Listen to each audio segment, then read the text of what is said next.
Bem, gente, vou fazer uma pequena oração para a gente começar a EBD de hoje, ok? Senhor Deus, muito obrigado pelo dia de hoje. Obrigado porque a gente pode se encontrar em paz, não só para confraternizar, mas também aprender do Senhor, da Tua Palavra. Em especial hoje eu queria orar pedindo que tudo que for dito hoje, Senhor, e tudo também que for escutado seja feito para a Sua honra e para a Sua glória. Em nome de Jesus, amém. Amém. Gente, algumas pessoas aqui já me conhecem a minha família. Para quem ainda não me conhece, essa é a minha família atual. Não que eu vou mudar de família, mas ela vai aumentar, né? Meu nome é Jorge Mussi. 99% das pessoas me chamam e me conhecem por Mussi, que é o meu sobrenome. Sou casado com a Júlia. A Júlia, para quem não sabe, ela é filha do seu Jorge e a dona Rita Andor, que quem já fez a classe de integração aqui da igreja sabe que essa igreja começou com reuniões em casa e eram na casa dos pais da Júlia. O Jorginho, que nós somos pessoas muito criativas para dar nome, e a Raquel. E já peço orações para vocês, porque agora que eu e a Júlia já estávamos começando a dormir à noite, daqui a mais ou menos um mês, vem a Isabela. Então, que vem que só não foi planejado, né? Mas são filhos, são herança de Deus, que vem com saúde, né? Já estamos preparados e treinados para não dormir mais sei lá quanto tempo. Gente, o tema que nós vamos abordar aqui hoje é a Bíblia e a arqueologia. Tá bom o som assim, gente? Tá? Não tem como regular o volume aqui, ok. Hoje nós vamos abordar o tema da Bíblia e a arqueologia. Quando foi proposto esse tema num dia só, então olha quanta coisa que a gente tem para falar de arqueologia, né? A gente podia navegar por vários caminhos diferentes aqui. Mas foi colocado esse desafio, que no dia de hoje a gente possa, no final desta aula, responder estas perguntas. O que é arqueologia? Qual a importância da arqueologia para o nosso estudo das Escrituras? Quais são as principais descobertas arqueológicas? Claro que a gente não vai ter tempo hábil para ver isso, a gente tem que tomar a decisão e mostrar algumas delas. E como essas descobertas contribuem para a nossa fé. Então, esse é o nosso desafio, acabar a aula de hoje conseguindo responder essas perguntas. Bem, a primeira, antes, essa aula aqui, gente, ela está basicamente fundamentada nesses dois livros, Matteo Riccielli, a Bíblia e a Arqueologia, mas o grande volume está em cima deste livro aqui. Algumas pessoas me perguntaram na primeira aula, e eu trouxe só para mostrar para vocês, que é um livro bacana. Será que eu trouxe? Está aqui. É um livro bacana, quem gosta de fazer coleção de livros, de biblioteca em casa, é esse aqui, ó. É um livro grosso, capa dura, ó. Tem muita informação aqui, tá, gente? Então, indico para quem realmente se interessar por estudar mais depois desse tema aí, ele vai abordar muita coisa que, infelizmente, hoje a gente não tem condições de tempo de falar em detalhes. Mas vamos lá. Oi? Tem na biblioteca, na livraria? Não sei se tem. Mas eles me mandaram um WhatsApp questionando se eu indicaria. Então, deu um piripaque aqui. Eles mandaram um WhatsApp. Fala os marcos. Não, eu acho que é uma incompatibilidade. É engraçado, porque esse aqui vai, aí você... O que é arqueologia, ele dá um tilt. Não é mau contato, porque aqui está de boa, né? Vamos pular esse aqui e vamos ver se ele vai no próximo. Vamos ver se ele vai no próximo. Tá. Misteriosas... Moço, tenta reduzir a resolução. Não, mas eu vou... Porque assim, gente, eu vou mostrar para vocês aqui, ó. Esse slide é um padrão que a igreja pediu para a gente fazer, e esse aqui é o único, graças a Deus, é o único slide com fundo azul. Então, eu acho que, não sei o motivo, mas ele não está transmitido. Então, eu só vou ler para vocês que é um conceito do que é arqueologia, tá? É só uma frase falando da etimologia da palavra arqueologia. Arque vem do grego, que significa o que veio antes, primeiro, antigo. E logos, arqueologia, logos, é o estudo de alguma coisa. Então, arqueologia, a gente pode falar que é o estudo das coisas antigas. Só isso. É esse slide que nós perdemos aqui. Depois, o branquinho voltou normal. Então, gente, embora pareça algo muito básico, eu achei importante e interessante trazer esse conceito da diferenciação do que é arqueologia e história. Arqueologia, vamos lá. Obviamente não vai funcionar laser. Tem como objetivo geral entender a humanidade, principalmente aspectos culturais e biológicos. Começamos assim com a arqueologia. A história tem como objetivo geral entender a humanidade, principalmente o desenvolvimento cultural e político. Então, nesse começo de diferenciação entre conceitos, você veja que a arqueologia não tem essa preocupação de desenvolvimento. A história, ela tem uma visão cronológica, temporal, né? Como que as coisas aconteceram, como elas foram se desenvolvendo para que acontecessem as outras coisas das próximas etapas da história. A arqueologia escava sítios arqueológicos, analisa qualquer tipo de vestígio material ligado a atividades humanas. Aí tem lá pedras lascadas, registros rupestres, restos de planta, cerâmica, metal, vidro, etc. Em laboratórios especializados. A gente vai ver o porquê em breve. A história, historiadores estudam principalmente documentos escritos, em alguns casos artefatos do período histórico. E qual é o impacto que a gente tem aqui, ó? Começando aqui de baixo, ó. Essa questão de só ter escrito. Olha só qual é o período que historiadores abordam pelos registros. Compreende o período a partir do surgimento das escritas cuneiformes. Gente, para quem não lembra, cuneiforme é uma escrita que eles usavam uma pecinha, tipo em formato de cunha. Imagina aquela pecinha que a gente usa para travar a porta, sabe? Que é tipo um triângulozinho assim, que ele vai achatando para travar a porta. Era mais ou menos uma pecinha dessa que o pessoal pegava e batia numa pedra, por exemplo. Esse é o surgimento da escrita cuneiforme. Então, desde que nós temos o surgimento dessas escritas, é quando a história começa a ter o registro e começa a fazer o estudo dela. A arqueologia, olha só a diferença, né? 7 milhões de anos é uma coisa meio óbvia, né? Porque nós temos aí registro de dinossauros pelos ossos e tudo mais. Então, a gente tem uma abordagem temporal muito maior na arqueologia. Agora, isso aqui é uma pegada bacana, gente. A arqueologia é uma ciência. Ela segue teorias, métodos e técnicas científicas de análise. Perdão.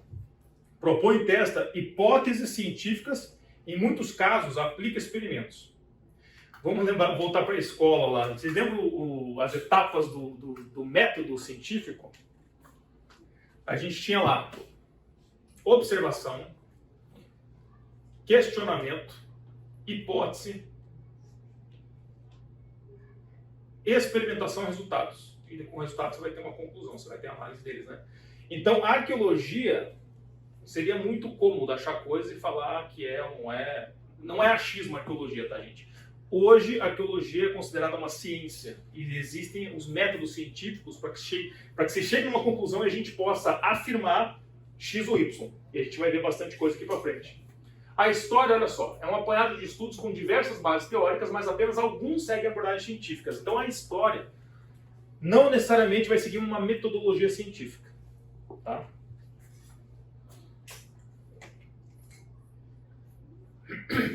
Dentro da arqueologia geral, nós temos um estudo específico, que é a arqueologia bíblica.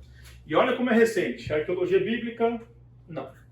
A arqueologia surge como ciência recentemente há 200 anos. Historicamente, isso aqui é ontem, né, pessoal? É muito recente. Uma definição, tem várias definições, tá, de arqueologia, mas uma que é comumente aceita por todos é: a arqueologia é a recuperação e o estudo da cultura material de civilizações passadas. Tá? Uma definição comum de arqueologia. A arqueologia bíblica, já falamos, né, é um subconjunto no campo de estudos da Bíblia. Aí a gente começa para a parte de texto. Ó. O Antigo Testamento, o que ele é? Ele é um relato seletivo da história de um povo em um lugar em relação a Deus. Basicamente isso que engloba o Antigo Testamento. O Novo Testamento é um relato aprofundado que inclui outros povos e países, particularmente em relação a Deus, na pessoa de Cristo. E por que nós estamos falando disso aqui? Ó? A Bíblia apresenta, isso aqui é importante, gente, a Bíblia apresenta uma perspectiva teológica. A arqueologia é uma perspectiva científica. Elas se complementam em algum momento? Sim, a gente sabe disso. Mas por que é importante a gente falar aqui? Tem aqui, eu até vou pegar no WhatsApp para ver aqui, mas se eu não me engano foi um curso que o Vladimir deu há pouco tempo atrás, que eu tive a oportunidade de ver, infelizmente não todos, mas a grande maioria das aulas, que era a inerrância das escrituras, que inclusive acho que está Não está hoje. Mas tem assim, quer ver? Ó?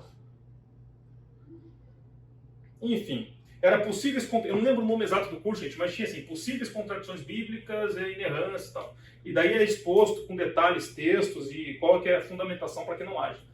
E de uma maneira, claro, muito superficial, que quem já assistiu ou vai assistir essa IBD agora, ou ver o que está registrado no site, a gente vai ver detalhes.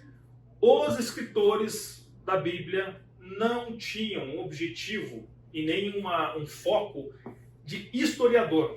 Ou seja, o papel deles ali, obviamente inspirados, mas na elaboração do texto, não era um papel exato de colocar a história, documentar a história. Faz sentido isso? Porque o objetivo está aqui, ó. A Bíblia tem uma perspectiva teológica, eles querem passar o Novo Testamento, são as boas novas. Né? Nós temos ali os evangelhos sinóticos, que tem muitas dessas críticas, né? Que não faz sentido, porque parece que um contradiz o outro. Por que essas coisas acontecem? Tem texto que coloca assim, gente, ó, ele conta a história e fala assim, fato A, fato B e fato C. Aí no outro evangelho sinótico, a mesma história, ele fala fato B, fato A e fato C. Então, será que tem importância para quem está escrevendo a história essa inversão dos fatores? É tipo matemática. Nessa história, a inversão dos fatores não faz diferença. Porque, de novo, a gente não está aqui com uma preocupação minuciosa de historiar exatamente a cronologia. A gente quer passar o conteúdo teológico. Né? E, às vezes, também, além da questão de a gente ter fato A, fato B, assim, em posições diferentes, às vezes tem um relato que tinha lá uma pessoa citada no texto. No Evangelho Sinótico, a passagem tem duas pessoas citadas na mesma passagem. Mas tá vendo? Como é que você tá vendo, gente? A Bíblia se contradiz. Não é uma questão de contradição. É uma questão de que o escritor, ele trouxe à luz dos fatos uma pessoa. Não quer dizer que só tinha uma pessoa naquela passagem. Faz sentido? Então tá aqui, gente. Vamos continuar. Olha só quando que oficialmente foram abertas para explorações as terras bíblicas. Século XIX. Só lembrando, o século XIX é quando acaba em 1900. Então, no século XIX, nós estamos falando do período de 1801 até 1900. Só nesse período que as terras bíblicas oficialmente foram abertas para explorações. Então, imagina só, gente, você é um arqueólogo ou uma arqueóloga, você é um profissional da área, e abrem essas terras para exploração. Eu imagino que deve ter sido tipo aquela pessoa que é viciada em futebol e assiste a final do seu time na Copa ali nos pênaltis, né? Você tem um atacante. Acho que deve ter gente que deve ter tido um atacante que morreu se chegar lá de tanta emoção, gente. Mas houveram muitas críticas. Por quê? Logicamente, gente, quem vocês acham que foram as primeiras pessoas que foram explorar? Pessoas cristãs. E o que começaram a ser? Os críticos começaram a dizer, gente, isso aí não vai dar certo. Tudo bem, existe gente que é profissional, arqueólogo, eles vão lá fazer explorações, só que, obviamente, são pessoas cristãs. Vai estar cheio de viés de cristianismo, não vai dar para dar muita moral ao que for achado ali, né? Mas olha só, conforme a história foi se desenhando, e com crítica batendo em cima, o que aconteceu? As evidências trouxeram maior valor à Bíblia como fonte de história, porque até então a Bíblia ela apanhava muito, porque muita coisa achava que era ficção, que não tinha uma relevância histórica, era apenas contos religiosos, só que com embasamento arqueológico a gente começou a ver, não, peraí, cara, o que está escrito aqui é verdade. Eles acharam evidências arqueológicas nesse período que eles estão dizendo, com as coisas que eles disseram, existiu mesmo. No século XXI, que é o século que nós estamos vivendo hoje, aqui é uma crítica que quem escreveu o livro ali do Manual da Arqueologia foi Thomas Nelson, que é um cara bem conhecido aí. Uma crítica que ele faz, que eu achei importante para dizer aqui, é o seguinte, gente. Advento aí de filmes, seriados, 500 canais de streaming e tudo mais. Então, existe uma grande publicação popular e na mídia de entretenimento que tem a ver com histórias da Bíblia, que colocam a arqueologia bíblica no meio, e por que isso é uma crítica, ou pelo menos um ponto de atenção. Existem coisas na Bíblia que não nos são dadas o conhecimento. A gente não sabe, existem algumas lacunas que a gente não tem o conhecimento. Arqueologicamente também, o que foi achado comprovam algumas coisas, comprovam não, né, mas mostram evidências, né, de algumas coisas, mas a gente também não sabe certos pontos que estão ocultos na história. Só que se você é um produtor de filmes, tem que fazer um filme, você não vai deixar um ponto oculto, certo? Você vai fazer alguma coisa da sua cabeça. Então, pessoas que não vão atrás de ler a escritura, pessoas que não vão atrás das evidências de fato arqueológico e tudo mais, acabam vendo esses filmes e começam a criar histórias na cabeça, que são, aí sim, são ficções, que é só uma advertência. Dentro deste conceito, o que acontece, pessoal? Começa a aparecer muita evidência arqueológica. Dentro destas evidências arqueológicas, nós vamos ter alguns grupos de pessoas, os minimalistas, maximalistas. Os minimalistas, eles falam por si só. Né? O nome já meio que explica o que essa turma aqui é. Minimizam dados das escrituras em respeito aos arqueológicos. Então, o que eles priorizam? Os minimalistas, não, gente, a gente consegue não dando muita moral porque está escrito. A gente vai, o que vale aqui para nós é o arqueológico. O maximalista é o inverso. Ele vai priorizar o que está na escritura em respeito aos arqueológicos. Então essa turma aqui, ó, o que eles falam? A Bíblia não é documento histórico completo e confiável. Já os maximalistas, eles falam que a ausência de evidência não confirma inexistência. Repito, a ausência de evidência não quer dizer que não existiu, só não tem evidência. Então, a continuação dos minimalistas, pela falta de evidência arqueológica, dentro da cronologia bíblica para o período patriarcal até a monarquia primitiva, eu vou mostrar uma tabelinha aqui que vai ilustrar para nós melhor esses períodos. Levou à conclusão, e isso é a conclusão deles, que os patriarcas não existiram, que a permanência de Israel no Egito e o êxodo não existiram.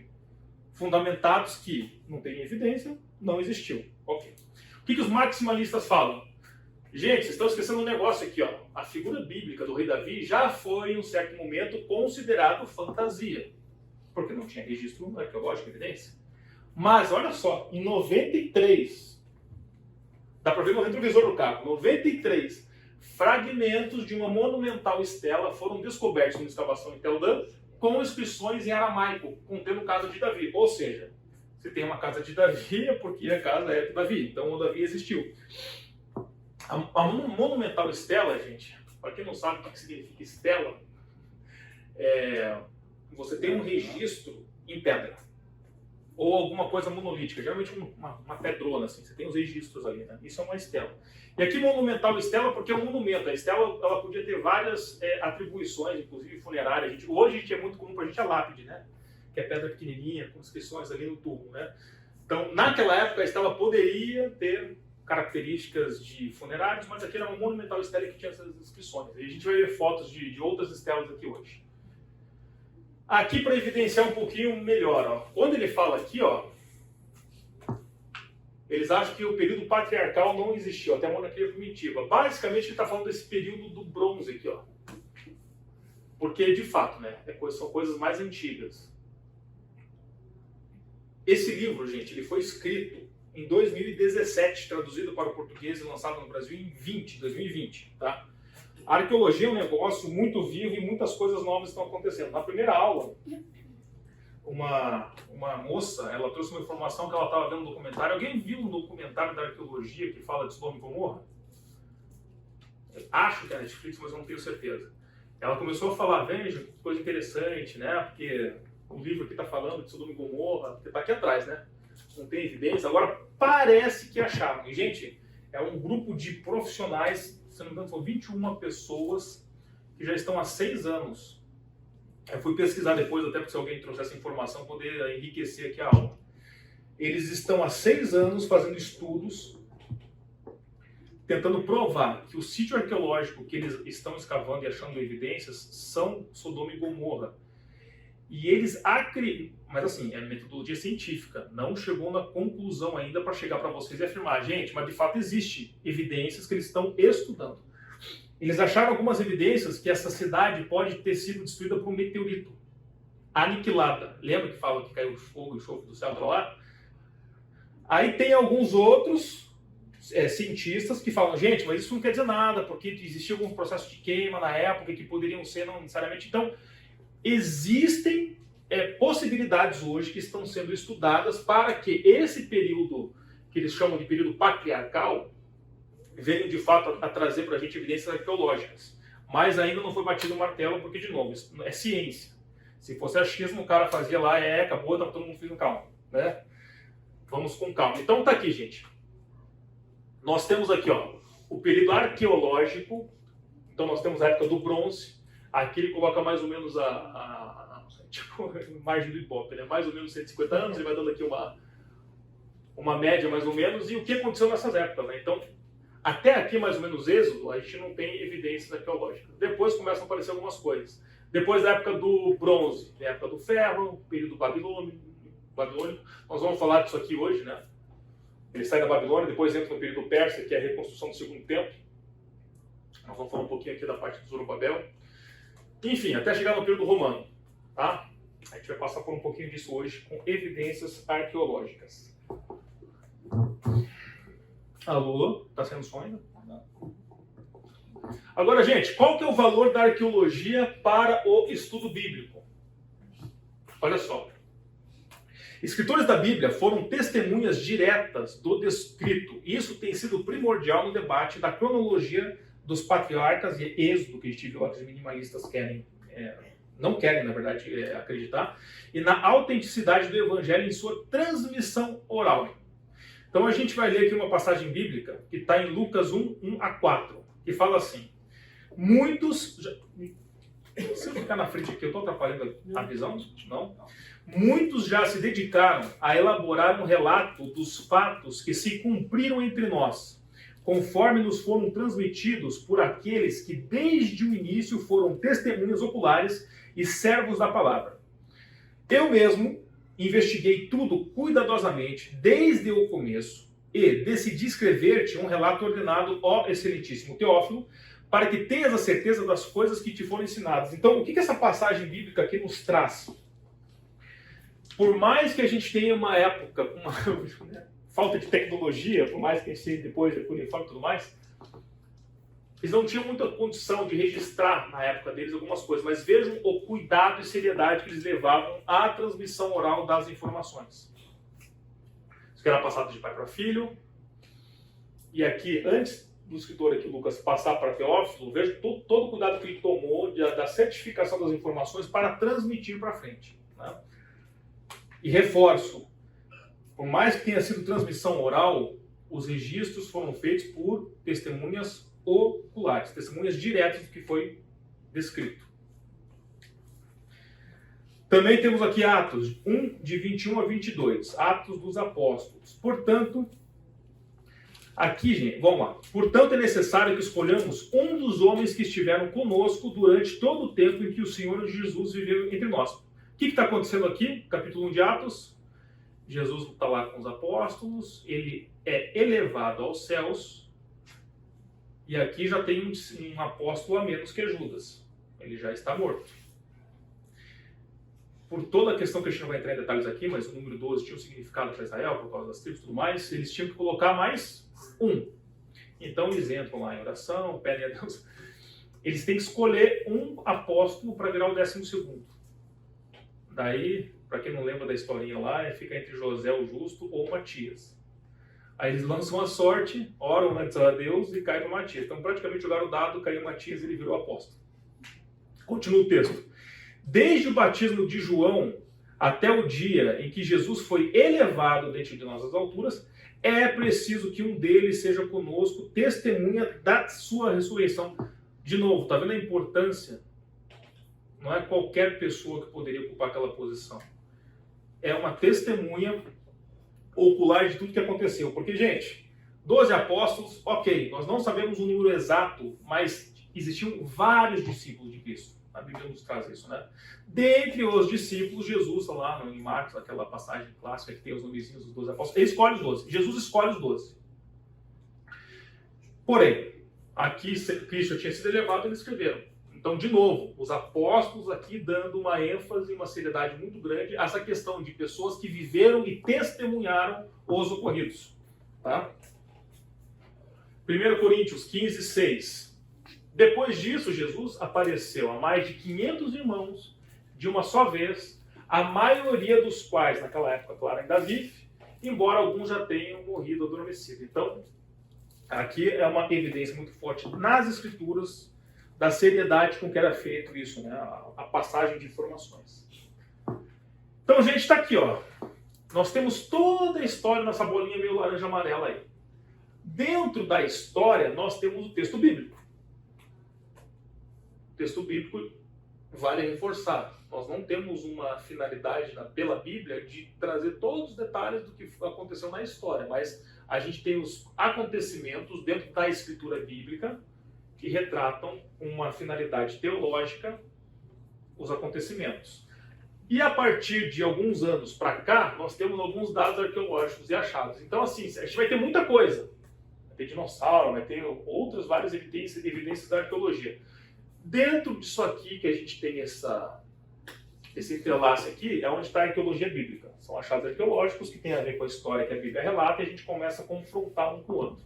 Augusto, Oi. só um detalhe. Esse texto que você leu de 1 Coríntios 15, quando a gente estuda mais na história, aquilo que ela é muito adjacente da arqueologia, um dos fragmentos mais antigos, quando você faz a datação, né, do papel, né, da cópia, um dos mais antigos que tem, assim, metade do primeiro século é justamente esse texto de 1 Coríntios 15.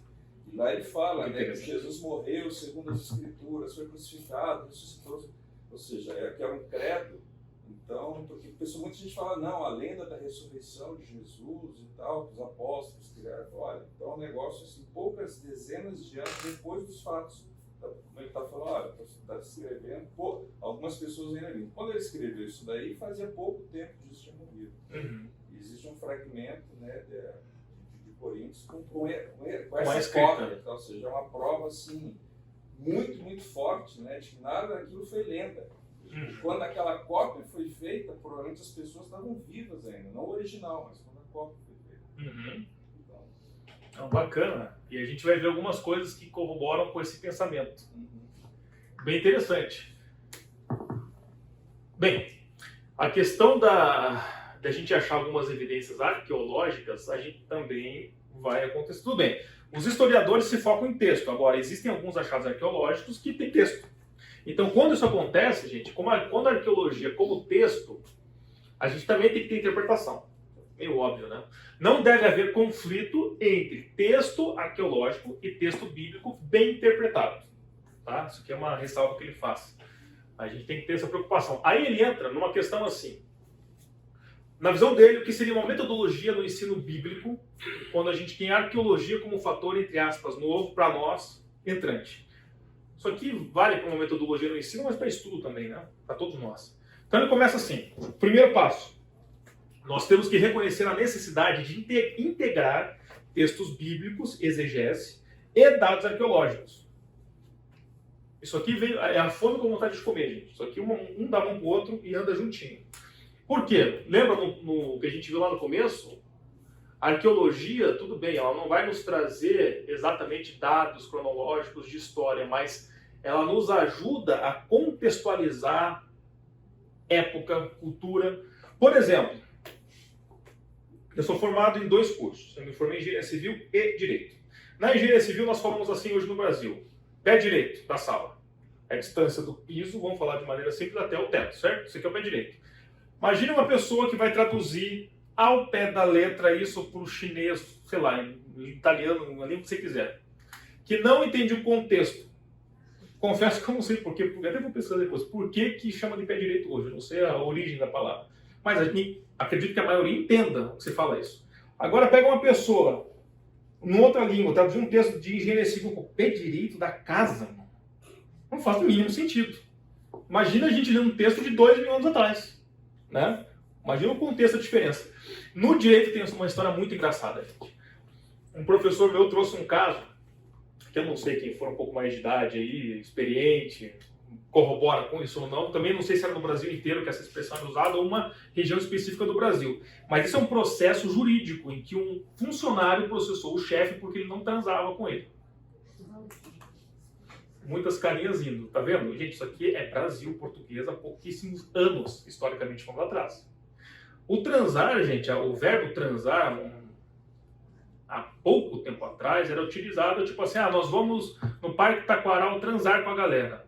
O transar era no sentido de dar uma transada, era curtir com a galera, sair, curtir uma tarde. Hoje tem uma conotação totalmente sexual. né? Se você procurar no dicionário hoje, o verbo transar, ele vai falar assim que o significado também é transar, uma operação comercial. Tanto quando você faz operações comerciais na maquininha, tá lá, transação feita, certo? Ok, ninguém deu risada desse contexto. Mas veja, gente, a língua é viva, ela muda muito. Eu não sei essa questão de transar, se era década de 70, 60 no Brasil, desconheço. Mas o fato é que você tem um processo que, se você lê hoje um profissional de direito, vai dar risada também. Pode entender, contextualizando, imagina. Quanto tempo atrás a necessidade que a gente tem que ter de contextualizar a coisa. A arqueologia nos ajuda muito nisso. Para você que gosta muito de futebol, ou algum outro texto, né? Os viciados em futebol sempre acompanham ali no Globo Esporte, né? As notícias do seu time. Isso aqui é o Globo Esporte da arqueologia, gente, para quem gosta, tá?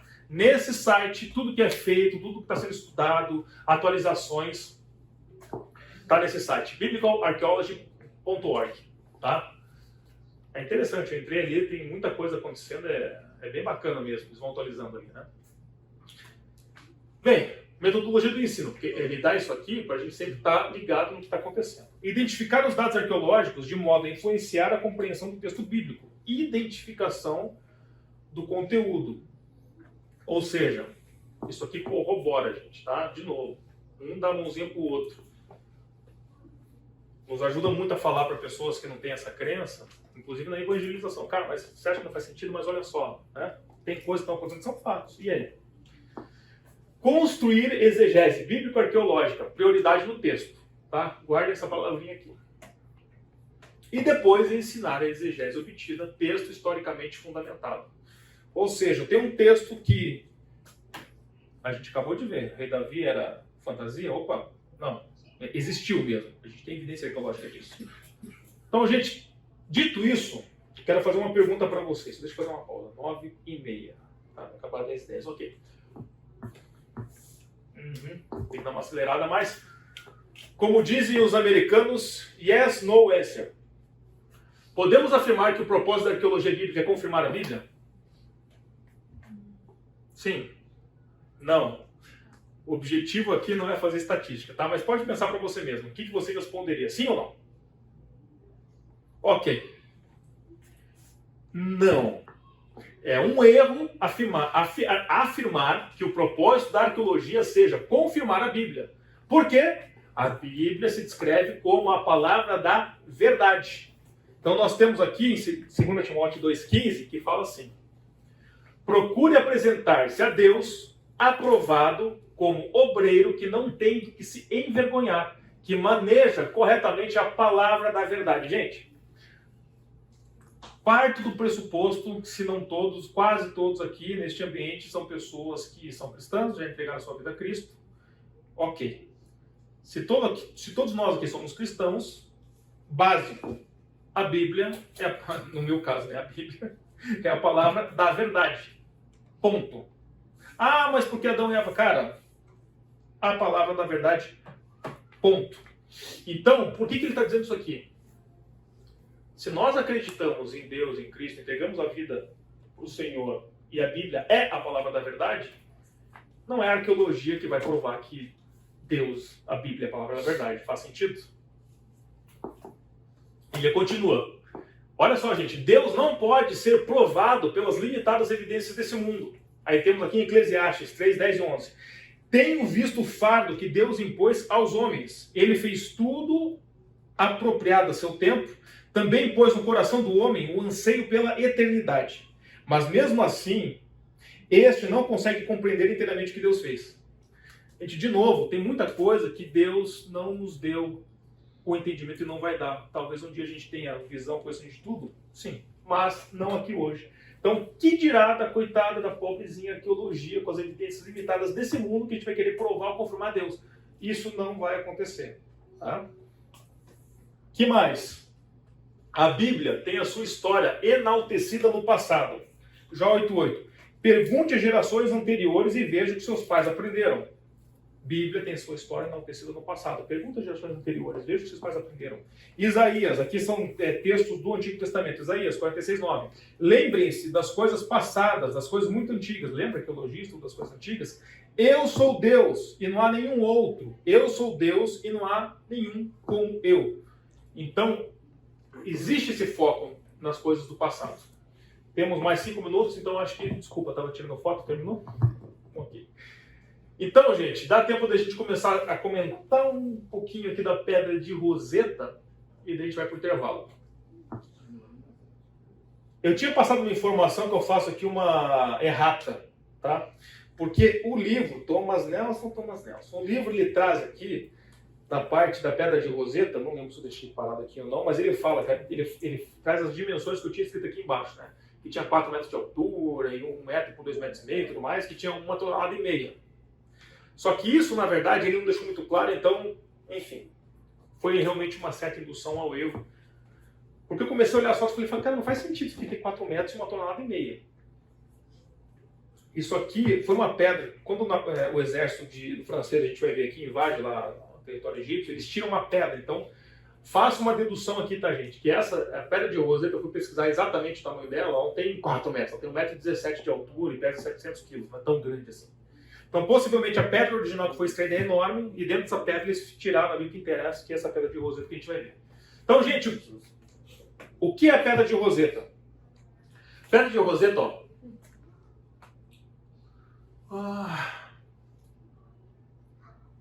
Tá, a pedra, ela é conhecida como a pedra mais famosa do mundo. A sua inscrição guarda um decreto de um conselho de sacerdotes estabelecendo culto ao faraó Ptolomeu V. Mas isso aqui pra gente, a gente não tá nem aí. A grande pegada dessa pedra de Roseta é o seguinte: ela foi registrada em isso aqui é uma estela.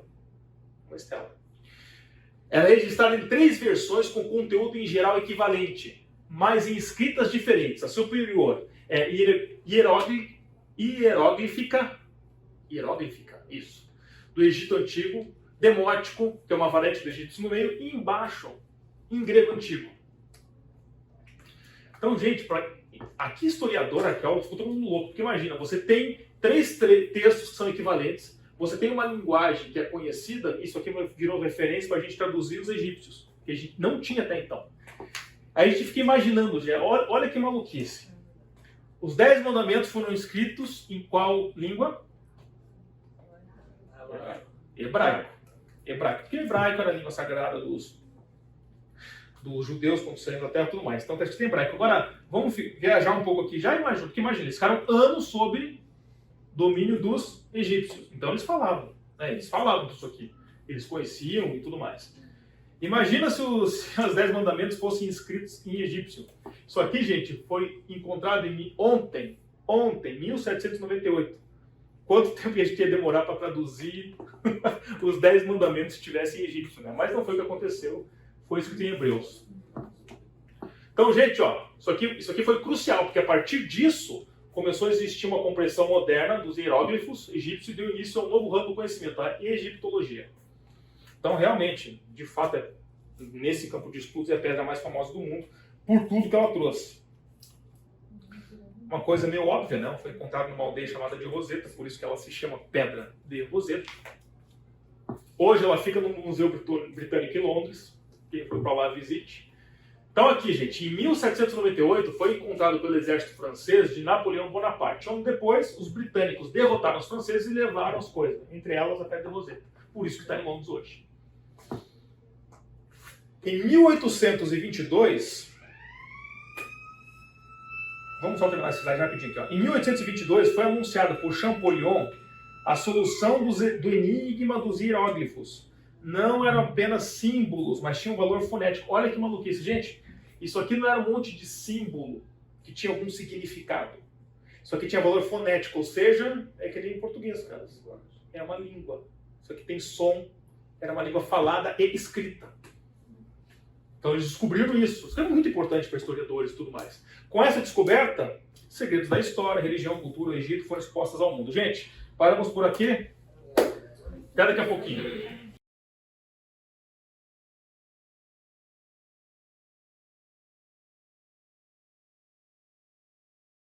Gente, finalizado aqui então a pedra de Roseta, o livro ele parte para algumas aí, evidências que ele coloca do Antigo Testamento, do período intertestamentário e do Novo Testamento. É muita coisa, até pela grossura desse livro, tem muita foto, evidência ali.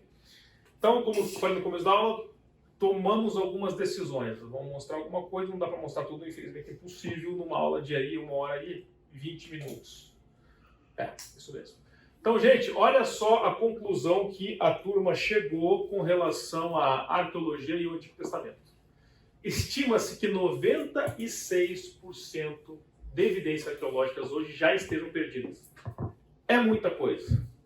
E dentro do pouquinho, dos 4%, olha como a contribuição para a contextualização de texto e tudo mais ela é importante, né? Só 4%. Por isso que quando a gente encontra alguma informação que possa nos ajudar a confirmar a historicidade e confiabilidade dos registros, é muito significativo, porque é muita coisa que se acredita que esteja ainda disponível para que a gente tenha acesso nos dias de hoje. E aqui a gente já falou, né? Os autores bíblicos não abordavam a história cronologicamente falando como nós. Eles eram seletivos em relação a eventos e suas ordens. Eles não tinham essa preocupação de novo, né? Eles queriam passar a mensagem. Então, gente, ó, nós temos algumas comparações de relatos que nós vamos ver aqui agora e a gente vai desenvolver um pouquinho mais quando falar do dilúvio. Então, por exemplo, tem o tablet babilônico Enuma-Elish. Você vê que os tablets de hoje são bem mais interessantes. Né? Esse aqui os filhos não quebravam, pelo menos, né, antigamente. Então, esse tablet babilônico tem um relato da criação no Antigo Oriente Médio. Então, olha só, ele está comparando aqui o que esse tablet fala com o que a nossa Bíblia fala em Gênesis. Então, tá lá, ó. No relato do tablet Enuma-Elish, Deus governa os céus e a terra. Na Bíblia, Deus criou os céus e a terra. Um caos aquático separa dos céus e a terra. Uma condição sem forma e vazia em Gênesis. A luz é pré-existente na criação do Sol ou estrelas. Aqui, a luz foi criada antes dos luminares. Ele cita ali o número 7, que é usado com frequência. Aqui a gente tem uma referência do sétimo dia, que foi o descanso da criação. Aqui fala, o homem foi criado do barro, misturado com sangue. Na Bíblia, o homem foi feito do pó da terra. E aqui, cuidar da terra no lugar de deuses menores. Aqui ele fala que o homem foi designado para cuidar do jardim. Tá? Depois nós temos um outro Adão, tipo Adão, que é o Adapa. Esse Adapa, a história dele está preservada em fragmentos cuneiformes dos sumérios. E olha só a diferença, tá? A comparação do que conta lá na historinha de Adapa para o Adão, em Gênesis. Adapa foi criado por /é, filho do deus Ea. Adão é criado por e é filho de Deus. O Elohim é aquele termo, né, gente, que a turma fala, assim, vamos resumir como se fosse Deus, mas tem um significado maior, né? Uma coisa assim que está acima do nosso entendimento, todo o poder de Deus, enfim, tudo que engloba. Ele foi o primeiro homem, Adapa, em Gênesis Adão foi o primeiro homem, o Adapa é representante da raça humana, Adão é representante da raça humana, o Adapa era sacerdote do santuário de Ea, o Adão, sacerdote do jardim do santuário. Aqui tem menção do alimento da vida, aqui em Gênesis, árvore da vida. Adapa, imortalidade a ser recebida pelo ato de comer, idêntico, imortalidade a ser recebida pelo ato de comer com Adão. Adapa foi enganado por Ea, o próprio Deus deles, enganado pela serpente. A morte pela desobediência a Anu, morte por desobediência a Elohim, Deus. Ele foi Adapa exilado para a terra para morrer como um ser mortal, e o Adão foi expulso do jardim para morrer como um ser mortal. Bem, a gente começa a ver que, olha só que interessante, né? Além da Bíblia, dos registros israelitas, nós temos outros registros de outros povos que têm semelhanças. Vamos aprofundar um pouquinho mais na história do dilúvio. Comparação entre a epopeia. Gente, isso aqui é muito curioso, é até engraçadinho a história do Gilgamesh aqui. O livro ele traz mais detalhes. Mas está aqui, ó, Tablet 2 da epopeia de Gilgamesh. Então vamos comparar um pouquinho. Nós vamos ter similaridades e diferenças entre... Não é o único, tá, gente? O dilúvio vai ter mais relatos, nós vamos ver aqui hoje.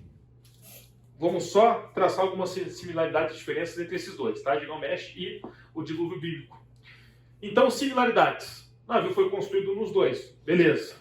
Betume usado no barco, nos dois. Alimentos foram armazenados. Legal, similares. Animais foram colocados no barco. Família foi colocada no barco. As águas cobriam as montanhas. Os dois relatam isso. Continuando similaridade. O barco tinha janela. Pássaros eram enviados, lembra? Porque se o pássaro não encontra lugar onde pousar, ele volta para o barco. Então a turma fica lá esperando que um dia o pássaro não volte. Então eles faziam isso. O altar usado em sacrifício tem relato nos dois. Os deuses dos dois satisfeitos com o sacrifício no altar. E o barco parou em uma montanha. Tem mais ali detalhes no livro, a gente não vai ver de 100%, tá? Mas algumas similaridades. Agora a diferença entre os dois. Lá no Gilgamesh, que é o personagem do dilúvio deles, múltiplos deuses causaram o dilúvio com uma nuvem negra. Os deuses tinham um conselheiro. A figura de Noé, que eles chamam aqui de Utnapishtim, foi instruído para deixar os deuses. A arca tinha uma forma diferente, era uma forma de cubo, não uma barcaça. A arca foi aberta e passou para um ponto não suspenso. Trabalhadores foram conduzidos à arca. 7 níveis e não 3 níveis. O interior dividido em 9 partes, duração amanhecer. Utnapishtim fecha a porta da arca versus Deus. Os deuses ajudaram na remoção, preparação da comida, temor, batalha que ocorreu. Tempestade de 6 dias e 7 noites versus 40 dias e 40 noites. O monte Nimushi versus montanhas do Ararat como local de desembarque. Então assim, gente, começa a gerar algumas perguntas, né? Por que isso acontece? Quem será que tem sentido? Então olha só, nós vamos responder isso.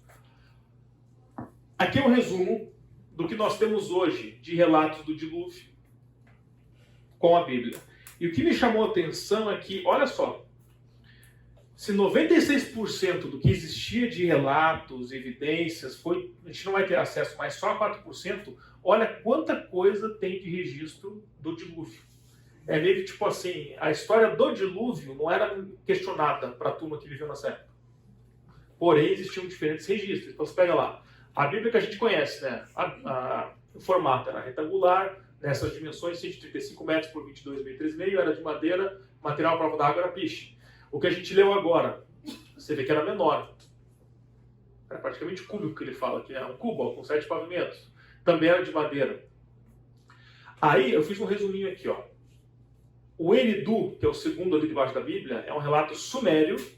O GAB, que é Gilgamesh, atrás, eu não sei se é assim a maneira que você falou, mas enfim, e o Beroso, são todos relatos babilônicos, que chamam um pouquinho a atenção, né? Então, eles mudam assim, relatos babilônicos mudam coisas importantes, né? Muda visceralmente, olha o tamanho aqui de Gilgamesh, e depois meio que atualiza para 924 por 369 metros. Esse aqui, cara, eu acho que era o Rambo das antigas, hein? O cara fez aqui, ó. Estamos aqui hoje porque o cara fez um barquinho aqui, ó, redondo de 70 por 6 metros. Com corte de fio de palmeira. Esse era o MacGyver dos egípcios do passado aí. O cara pegou um chiclete e fez uma bomba, né? Muito bem. Então assim, gente, ó, o dilúvio era conhecido por todos da história pagã da antiguidade. Ninguém questionava o dilúvio. Ninguém questionava isso. Todo mundo tinha um consenso que existiu. Agora, então é assim, gente, vamos lá, o escritor faz essa pergunta aqui. Por que tantas pessoas estão procurando a Arca de Noé e não a Arca de Utnapishtim ou outros protagonistas de histórias aí contadas, né? Por que nos interessamos tanto pela história bíblica e não pelas versões, olha só, pelas versões anteriores à Bíblia quase idênticas? Opa! Então quer dizer que os registros dos babilônicos e sumérios foram anteriores, sim. O registro israelita é posterior aos registros das outras versões. E aí, meio que, entre aspas, aqui o bicho pega. Por quê? Referente à literatura, gente, nós temos 3 opções. Vamos pensar junto aqui, ó. Será que a primeira opção, que a narrativa israelita, ou seja, o registro bíblico que está do dilúvio, que nós temos do dilúvio, será que elas foram emprestadas e adaptadas para os outros povos pagãos? Bem, essa primeira pergunta já nasce morta, coitado, que a gente acabou de ver. O registro bíblico, essas versões pagãs são versões registradas anteriores que a versão bíblica. Então, não foi isso. Os caras não pegaram lá um registro bíblico israelita e, vamos fazer aqui uma... Não, não foi isso. Então, será que esses contos da Mesopotâmia, que tem lá a turminha sumérios e babilônicos, será então que foi isso, gente? Nosso texto bíblico pegou a história do dilúvio e adaptou para uma visão monoteísta, porque esses outros povos eram politeístas. Israelitas monoteístas. Será que isso pode ter acontecido? Faz sentido? Ou será que a terceira, que eu já vou dar a resposta aqui, que é o que o autor do livro ele vai nessa linha. Ele afirma isso. Gente, é o seguinte. Lembra que a gente está falando da questão de tradição oral, de passagem, foco em tecnologia e tudo mais? Ou seja, essa história ninguém tinha nenhuma dúvida que aconteceu o dilúvio. Porém, a gente vem de uma fonte comum que não sabemos qual, que foi transmitida de geração em geração. E aí, o que ele meio que explica no texto? Ele fala, gente, vamos lá, a Bíblia é a palavra da verdade? Para nós, sim. Acreditamos que a Bíblia é a palavra da verdade. E no relato bíblico, é isso aqui, acabou, não mudou, ele não foi atualizando conforme o tempo foi passando. Já no registro babilônico isso aconteceu. Porque vamos combinar, não faz muito sentido você mudar essências importantes e fatos importantes da história. Então, o que o Thomas Nelson fala? Ele pega como exemplo essas três aqui, né, que são as babilônicas. Gente, olha só, isso aqui é tudo babilônico. Começou assim, depois veio assim, e para quem se interessar e quiser ver detalhes depois, esse Beroso, ele tem uma revelação por sonho que mudou a história assim. Ele acredita que estes registros babilônicos aconteceram porque eles sim tiveram uma adaptação daquela fonte em comum, que os israelitas também tinham a fonte em comum, e eles foram adaptando essas histórias do dilúvio conforme a realidade politeísta do momento deles.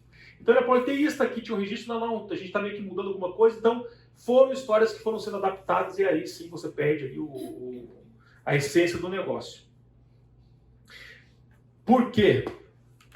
Por mais que a Bíblia tenha um registro posterior que os outros, é ela que tem a história fidedigna. Não é porque a gente registrou depois é que a gente copiou os caras. É isso que ele diz. Então, esse entendimento vale para as outras analogias, né? Que a gente tem similaridades entre textos de pagãos com a Bíblia. Ok. Agora, gente, nós pegamos um exemplo aqui de Antigo Testamento. Nós vamos entrar no manuscrito do Mar Morto, que foi comentado aqui, que realmente isso aqui não tinha como não falar, é muito interessante. É um marco mesmo. Isso aqui aconteceu o manuscrito do Mar Morto aconteceu no período que a gente chama de intertestamentário, que acaba ali os registros do Antigo Testamento e começa ali, não só os registros, como o período que Jesus estava fisicamente no mundo conosco, aproximadamente 400 anos.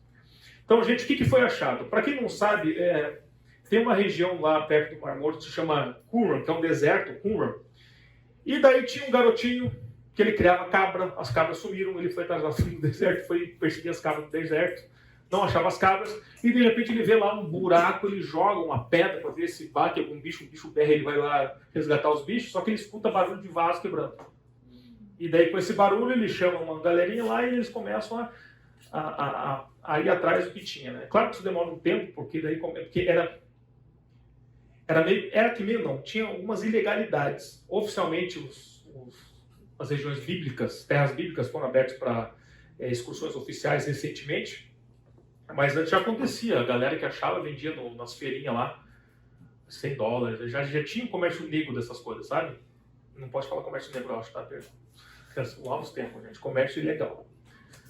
Vou ser cancelado, gente. Já quase fui recentemente, depois eu conto a história. Então, olha o que eles acharam. 1.100 textos bíblicos em hebraico, aramaico e grego. 230 são cópias de livros da Bíblia hebraica. Gente, período intertestamentário. Não tem Boas Novas, Evangelho ainda. A gente está falando do Antigo Testamento. O restante dos textos são apócrifos. Para quem não lembra, apócrifos são textos em que não se acredita a inspiração. Ele não entra no compilado do nosso Rota 66 aqui, que é a Bíblia, tá? Isso é apócrifo. Pseudoepígrafos, esses aqui são livros que eles têm uma indicação de quem foi o escritor, mas não, a galera não bota muita fé. Então, fala que é do fulano aqui, mas não bota muita fé que foi esse cara que escreveu, não. Daí você vai ter comentários sobre textos bíblicos e documentos sectários. Sectários têm relação a seitas. Então, por exemplo, aqui, ó, o que é a seitas judaicas? Aqui, ó, fariseus, saduceus e essênios. Então, nos fornecem algumas das únicas informações que temos sobre seitas judaicas da época, como esses três. Gente, eu fiz essa pergunta, eu vou repetir na última vez, eu vou repetir aqui. Alguém acha, ou desconfia, ou tem dúvida se Jesus Cristo, apóstolos ou João Batista eram essênios? Alguém já escutou isso? Já ouviu falar nisso? Ó, já tem alguém aí, quem falou? Já escutou que talvez João Batista sim. Parece que faz sentido. E Jesus também. Cara, uma vez eu comprei uns livros sobre dieta. Eu comecei a ler, eu estava um pouco mais gordinho, precisava. Eu comecei a ler o livro, e o cara começou a falar de Bíblia, Mar Morto, ele começou a falar dos manuscritos de Corão. Eu falei, meu Deus, eu vou ser convertido com um livro de dieta. Eu já era convertido, brincadeira. Mas daí eu falei, aí no livro, o cara ele afirma que Jesus, os apóstolos, os batistas, todos eles eram essênios. Daí ele começa a falar, porque daí de fato a gente tem aqui registros dos essênios, os caras foram pro deserto, eles eram judeus que conviviam com sacerdotes, daí eles não concordavam da maneira como os sacerdotes faziam as coisas, sacerdotes lá na cidade, chega de capitalismo, foram embora pro deserto, viviam a vida deles. Opa, aí parece que faz sentido, porque João Batista também foi pro deserto, certo? Eles tinham todo por isso que ele fala dos essênios, né? Porque ele fala que o pão tinha fermento, mas enfim. Ele fala que eles tinham toda uma dieta particular, e a gente tem registro também de João Batista que comia gafanhoto com mel, as coisas. Então, parece. Mas, se você procurar na Bíblia, a gente vai ter 500 relatos que falam de fariseus, que falam de saduceus. Não existe na Bíblia nenhuma menção à seita dos essênios. Não tem na Bíblia. Pode procurar. Usa o digital que é mais fácil. Não tem essênio, você não vai achar. Mas, aí quando acharam esse negócio aqui do Mar Morto, falou, cara, é agora. Agora nós vamos ter evidência que Jesus e toda a turma é tudo essênio. E para a depressão de quem gostaria de achar essas evidências, não foram achadas. Não foram achadas. Até hoje eles falam, eles acreditam aos essênios que ficavam lá, mas eles não têm 100% de certeza que todos esses manuscritos foram elaborados pelos essênios. Então, gente, ó, o que eles acharam? A questão de seita, né? Nós tivemos informações de rituais, visões religiosas, costumes sociais, geográficos. Isso aqui foi muito rico, justamente para contextualizar o que se passava naquela época. Tá? Olha só, de tudo que foi achado, ó, mais de 400 manuscritos eram da literatura judaica, contendo apócrifos e pseudoepígrafos, 200 eram sectários. Isso aqui, gente, pode não contribuir para a arqueologia bíblica, mas contribui muito para a contextualização de como que eles viviam na época. Você quer um exemplo?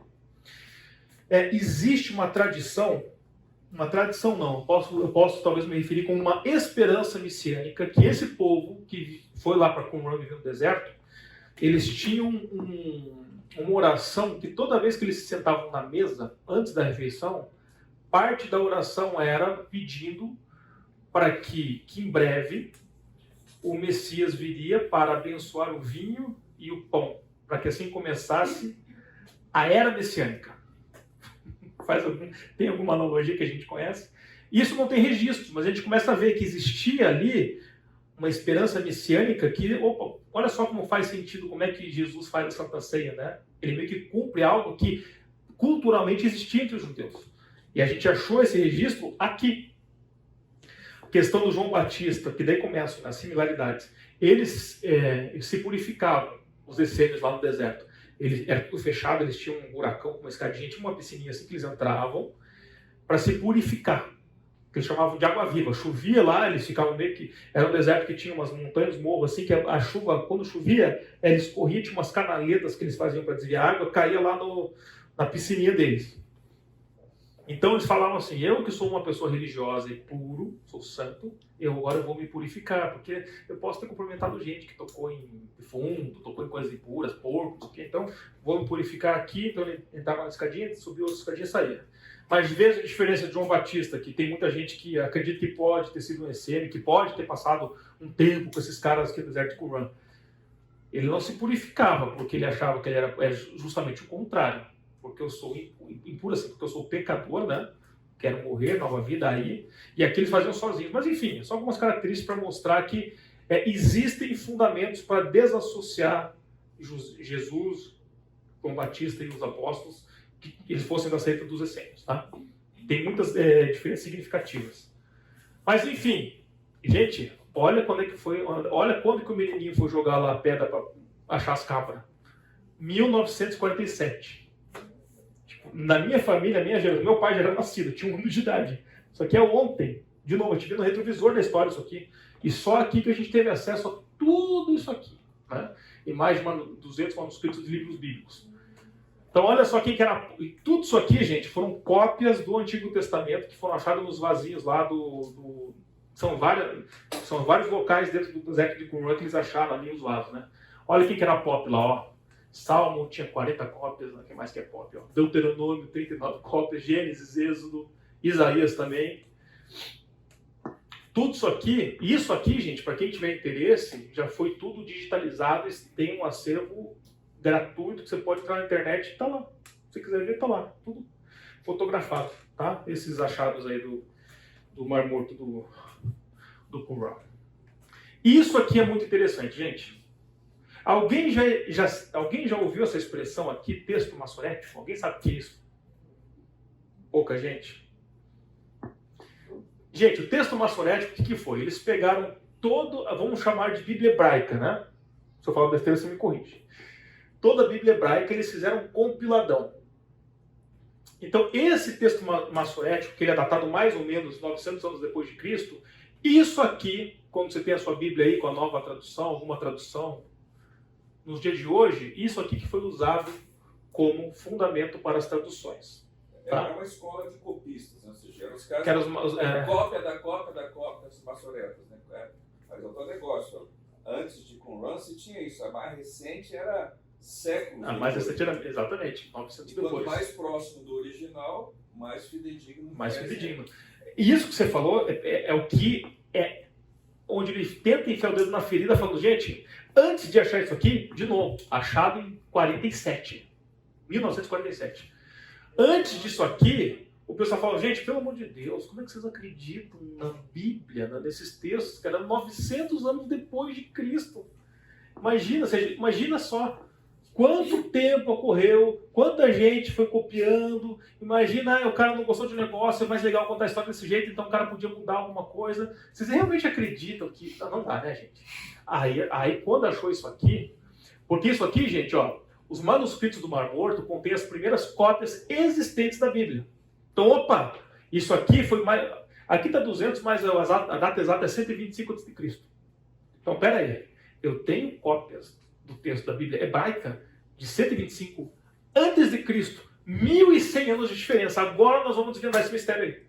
Vamos ver o que os caras escreviam lá em 125 anos antes de Cristo para o texto maçorético, que é a versão compilada que a turma faz a tradução das Bíblias que nós temos hoje aqui no celular e impresso e tudo mais. E olha só, gente, que coisa interessante.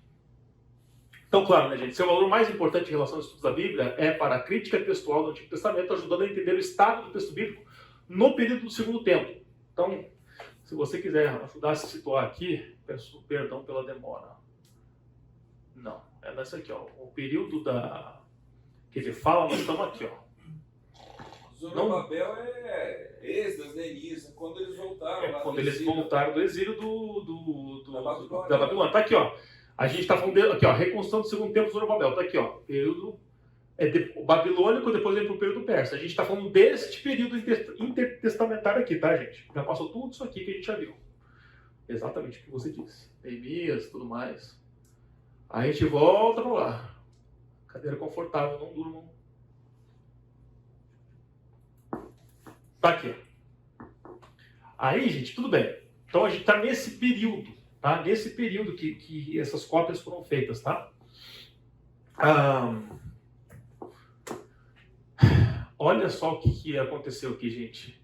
Eles analisaram. Isso aqui é grande, eles chamam isso aqui do grande rolo de Isaías, porque era o maior rolo de texto, né? E o mais detalhes, o mais perfeitinho lá que eles pegaram. Então vamos fazer o seguinte. Vamos pegar o grande rolo de Isaías. Abre aqui, vamos ler. Aqui já tinha tipo papiro, né? Já era pena de escrito. E vamos comparar com o texto maçorético. Agora nós vamos ver, cara, que os caras fizeram as maluquices. Sabe o que aconteceu? Gente, 1.100 anos. 95% do texto que foi escrito aqui era o mesmo que está aqui. Se a gente fizer uma brincadeira do telefone sem fio, começando aqui, acabando na sala, chega lá com 30% de fidelidade da história. Olha só, gente, 95%. E os 5% que não estão ali na correspondência, ele acredita por quê? Gente, era manual. Os caras eles desenhavam, né? A gente escrita que a gente faz corrida. Eram os caras profissionais do negócio. Então, alguns tinham uma diferença de ortografia e ele fala até algumas questões assim, que como você tinha pena e você tinha tinta, às vezes você podia ter algum sem querer ali, que dava um iota lá que eles falam do dedo, alguma coisa assim, podia dar uma diferença. Então, o resumo esse 5% de não correspondência não é conteúdo, não mudar a história, é grafia, algum tipo de errinho, que não muda em nada o texto. Então, veja, gente, é realmente impressionante, né? Faltou um acento, exatamente. Nossa, eu já até esqueci o nome. Como é que os dois pontinhos no português era? Trema. Eu aprendi trema, os mais novos nem sabem o que é isso, né? Tem alterações ortográficas ao longo do tempo. Pois é. Brasil. Atualizou a Academia Judaica Hebraica de Letras lá, né?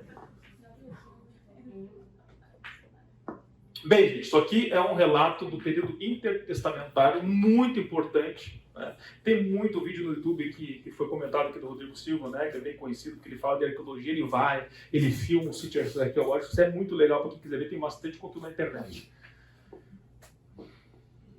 Nós vamos acabar, se eu não me engano, 11 horas em ponto. Ok, eu vou dar um turbo até. Arqueologia do Novo Testamento, gente. Mateus 27, 35 e 36, ele fala assim: depois de crucificarem Jesus, dividiram as roupas dele, tirando sorte, e sentando-se, vigiavam-no ali. Por mais que... Olha só, já é Novo Testamento, historicamente muito mais perto, né? Até 1968, nós não tínhamos evidências arqueológicas de crucificação X de ninguém. Não tinha evidência. Mas eles acharam. Então era um osso do calcânio aqui, com um pregão ali, com um cravo de prego, de ferro. Cravado na turmalina. Então essa foi a primeira evidência que nós temos arqueológica da crucificaão. Então olha só, a primeira evidência física da crucificação na terra de Israel. Tradicionalmente imaginava-se que os cravos traspassassem ambas as mãos e os dois pés. Nessa evidência, cada perna foi fixada lateralmente à estaca vertical. Isso é problema não, sabe por quê? Porque ele vai falar aqui embaixo. Flávio José, que é um historiador judeu muito conhecido aqui, ele fala que ele observou que pessoas eram crucificadas de maneiras diferentes. Exemplo, né? Tem relato que o apóstolo Pedro foi de cabeça para baixo. Então, assim, não tinha um método oficial que todo mundo era crucificado da mesma coisa, do mesmo jeito, né? Então, esse homem, né, de 24 a 28 anos, que possivelmente tinha cidade que ele foi crucificado, ele seria um nome dado postumamente, significando aquele que foi enforcado com os joelhos afastados. Né? Está enforcado no livro mesmo, fiquei com dúvida, porque não faz muito sentido, mas enfim, talvez seja que fosse crucificado. Mas pernas afastadas, que corroboram com a inscrição, corrobora com os pregos aqui na lateral do pé. Então, gente, olha só, de qualquer maneira, essa evidência é uma lembrança cruel da brutalidade de como a crucificação era feita. Essa descoberta também envolve o propósito dos membros do Sinédrio sobre Jesus. Por quê? De acordo com a prática romana, as vítimas crucificadas eram deixadas na cruz ou valas para se decomporem e serem devorados por animais. Talvez por isso que a gente não acha uma evidência arqueológica, porque o negócio era, esperava lixo mesmo. O costumeiro sepultamento judaico não era permitido. Então, peraí, se eu não podia fazer um sepultamento judaico por uma pessoa que foi crucificada, será que a narrativa bíblica de Jesus no túmulo seria uma ficção, mentira, invenção? Não, por quê? Os romanos, por mais que eles tivessem, o povo tivesse sob julgo lá de Roma, eles não forçavam os judeus aos costumes romanos, mesmo se eles fossem punidos pela lei romana. Então faz sentido, né? Faz sentido achar esse menino aí, um pedaço dele. No caso de Jesus, o processo foi acelerado, porque que nem eu estou agora, porque a crucificação ocorreu na véspera do sábado de Páscoa, e a lei exigia que todos os cadáveres fossem devidamente enterrados. O Sinédrio, que era tipo o STJ dos judeus lá da época, tinha um lugar designado para corpos de criminosos executados. Gente, quem era crucificado era criminoso. Porém, a execução de Jesus foi um ato romano. Ele não foi condenado e julgado pelo Sinédrio. Ele foi pelo super STJ, FTF dos caras lá, que era o romano. Pôncio Pilatos.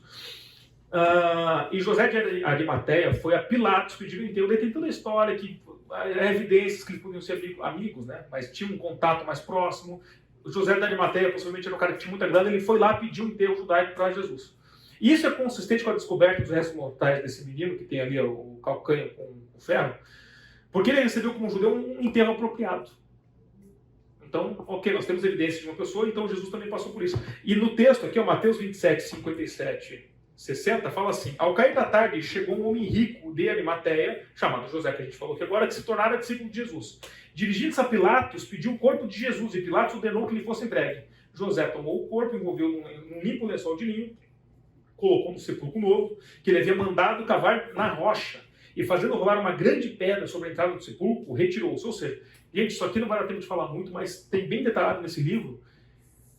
Estima-se que só 2% dos túmulos, dos sepulcros daquela época tinham pedras rolantes. Isso era túmulo de rico.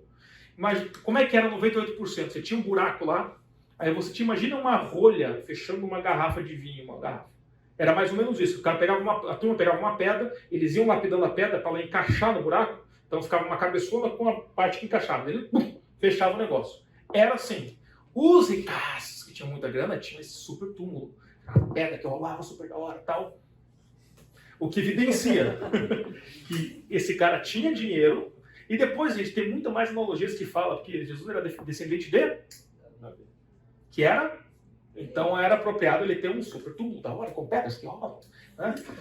Só que tem muita crítica de pessoas que estudam, que daí eles pegam lá do significado da palavra, que falam que não era rolar, porque era só jogar para o lado, enfim. Mas a conclusão é que, de fato, o Jesus tinha um túmulo, de fato, com uma pedra que rola, tá, gente?